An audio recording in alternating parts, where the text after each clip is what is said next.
Kenapa? Sudah tidak mengenali saya lagi. Saya Atika, istrimu. Dulu, kamu mengantar saya ke Jakarta. Kita berpisah di Bandara Soekarno-Hatta, Cengkareng. Dalam surat, engkau bercerita, sehabis mengantar saya, kamu langsung pulang kampung dan menggarap sawah. Setahun lebih kita saling berkirim surat. Tapi setelah musibah datang, surat-suratmu tak lagi sampai. Jangan pergi, Mudasir. Jangan tinggalkan saya. Dulu, kamu sering bilang saya cantik. Saya memang cantik. Kecantikan yang alami, tanpa gincu dan bedak. Tapi Mudasir, kamu menikahi saya lahir batin kan?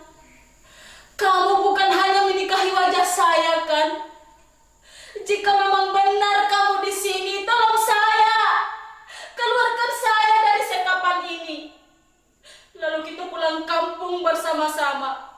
Tidak perlu lapor kepada polis Raja di Raja. Percuma lapor kepada Menteri Tenaga Kerja.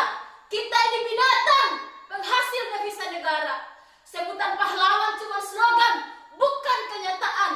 Hanya hayalan para birokrat yang baru duduk di kursi jabatan.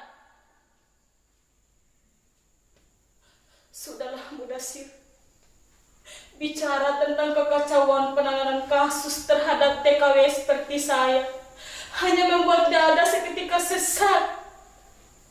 Lebih sesak lagi dada kita saat kenyataan yang terang benderang tidak pernah diakui sebagai kenyataan. Lihat, bekas-bekas luka di sekujur badan saya. Sebelum dijebloskan ke dalam ruangan ini, saya dipukuli.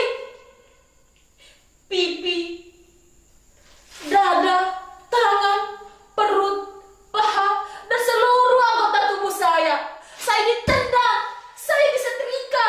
Karena waktu itu, majikan saya sedang memegang setrika. Saya berteriak, menangis dan bertanya apa salah saya. Jawabannya cuma geraman dan teriakan. Kamu indam, bangsa, bajingan, pencuri, tidak tahu diri. Tapi Mudasir, demi Tuhan saya tidak mencuri. Saya memperoleh upah karena saya bekerja. Saya bangun sebelum subuh. Saya menyapu, mengepel, dan melap perabot rumah. Saya memasak dan mengurus taman. Tapi Mudasir, rupanya saya lupa satu hal.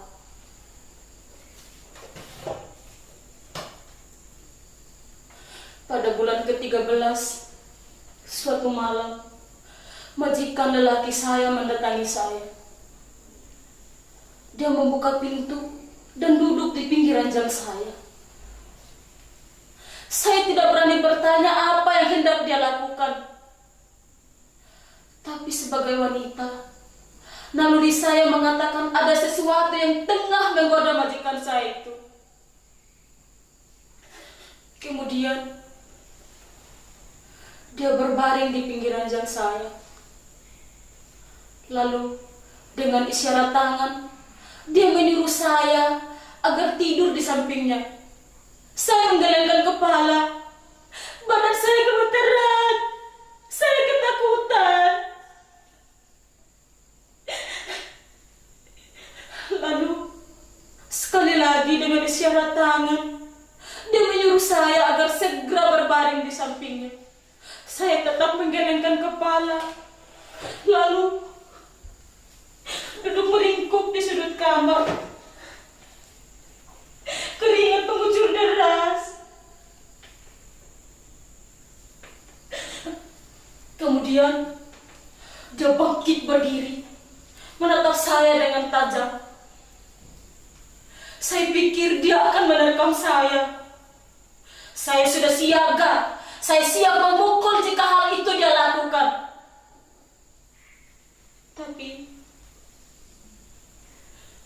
bangkit berdiri, menatap saya sekali lagi.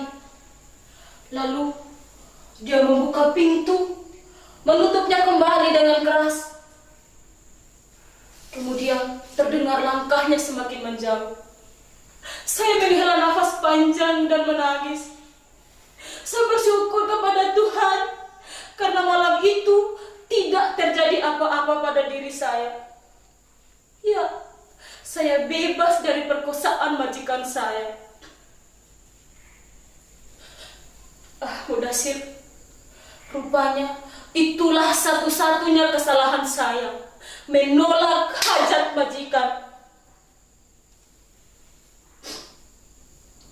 Tapi ada apa sebenarnya dengan bangsa di negeri jiran ini yang saat ini banyak menampung para pekerja dari Indonesia? Dulu mereka benar-benar saudara serumpun, senantiasa menjaga sopan santun,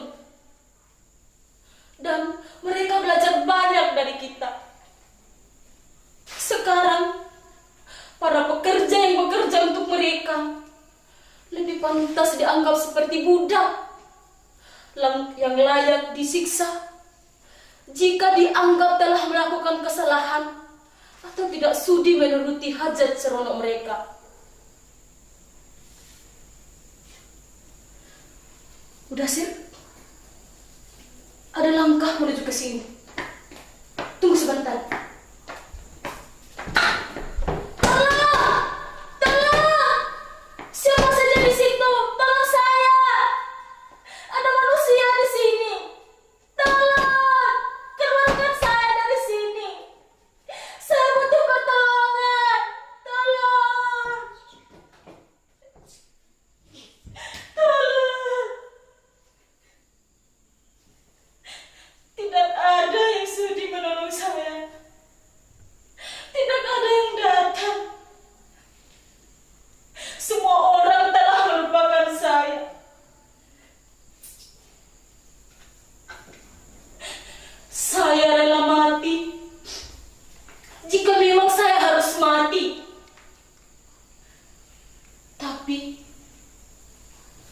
Saya wajib menceritakan semua yang saya alami ini kepada siapa saja.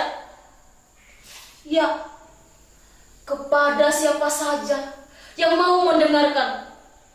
Saya akan menceritakan sampai rinci.